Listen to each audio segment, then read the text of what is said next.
লক্ষ্য 21 নজরে আদিবাসী vote bank আর সেদিকে তাকিয়ে এবার বাঁকুড়ার পুয়া বাগানে বিরসা মুন্ডার মূর্তি বসাতে উদ্যোগী হলো শাসক দল।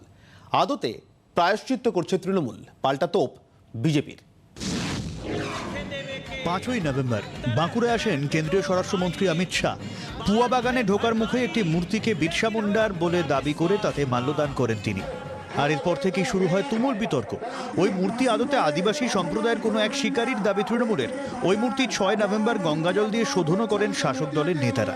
দরজা এখানেই থেমে থাকেনি। নজরে 21 ভোট। আদিবাসী ভোট ব্যাংকে পালে টানতে কোমর বেঁধে ময়দানে নেমে পড়ে ঘাসফুল শিবির। এবার পুয়া বাগানেই বিরসা মুন্ডার নতুন করে বিশাল মূর্তি স্থাপনের জন্য জায়গা নির্বাচন করা হয়। আর এতেই তুঙ্গে ওঠে রাজনৈতিক তরজা। হয়তো কোনো একজন বিজেপির নেতার মূর্তি বসিয়ে দিয়ে বলবে এটা বিরসা মুন্ডা।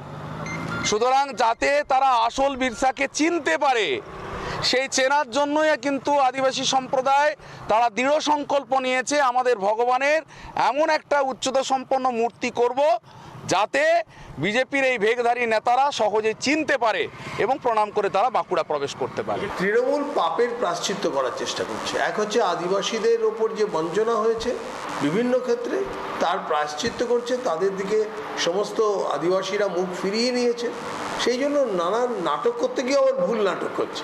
কার্যত শাসক দলের পাশে আদিবাসী ভূমিজ সমাজ। এটা নিয়ে যে রাজনীতি হচ্ছে, এটা মেকি আদিবাসী প্রেম ছাড়া আমি আর কিছুই বলতে চাই না। এটা আদিবাসীদেরকে ভাবাবেগে টেনে ভোট হরণ করার একটা অপচেষ্টা বলে আমি মনে করছি। জঙ্গলমহলের জেলাগুলিতে বেশ কিছু বিধানসভা কেন্দ্রে আদিবাসী ভোট ব্যাংকই কার্যত নির্ণায়ক। সেক্ষেত্রে বিরসা মুন্ডা মূর্তি বিতর্ক জিইয়ে রেখে আদতে কি দুপক্ষই আদিবাসী ভোট ব্যাংকে নিজেদের পক্ষে টানার চেষ্টা করছে? জি 24 ঘন্টার জন্য হীরক মুখার্জির রিপোর্ট, বাঁকুড়া। আদিবাসী পরিবারের বাড়িতে গিয়ে ভাইফোঁটা নিলেন কংগ্রেস নেতা অধীর চৌধুরী। 21-এর ভোটের আগে খবর তো ভোটের খবর, কিন্তু এক্ষেত্রে অন্য কোনো মানে খোঁজার কোনো মানে নেই। কারণ এখানে ভোটের জন্য ফোঁটা নয়, অথচ ভোটের পথ ধরেই এই অধীরের এই ফোঁটা নেওয়া। ভাইফোঁটায় দিদি বোনেদের প্রার্থনা থাকে কোনো বিপদ যেন স্পর্শ না করে ভাই কিংবা দাদাকে। রেণুকা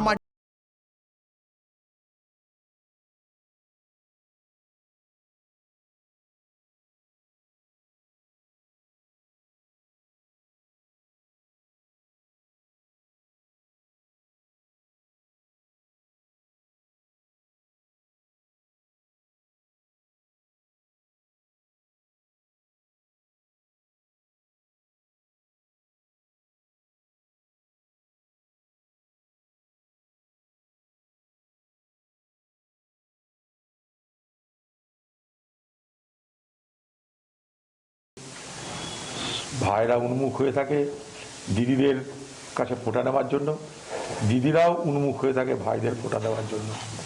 তাই এটার মধ্যে একটা পবিত্রতা, শুভ্রতা, এটার মধ্যে একটা স্বর্গীয়তা নিশ্চয় আছে। বহরমপুরের মাঝদিয়ায় পূর্বপাড়ায় অত্যন্ত ঘরোয়াভাবে অধীরকে ফোঁটা দিলেন রেণুকা মাড্ডি। আমার তো এখন পৃথিবীতে এই একটা মাত্রই দাদা, আর আমার নিজস্ব দাদা ছিল, সে তো মারা গেছে 2017-তে। যাই হোক, ছেলের মৃত্যুর মাধ্যমে এই দাদাকে পেলাম।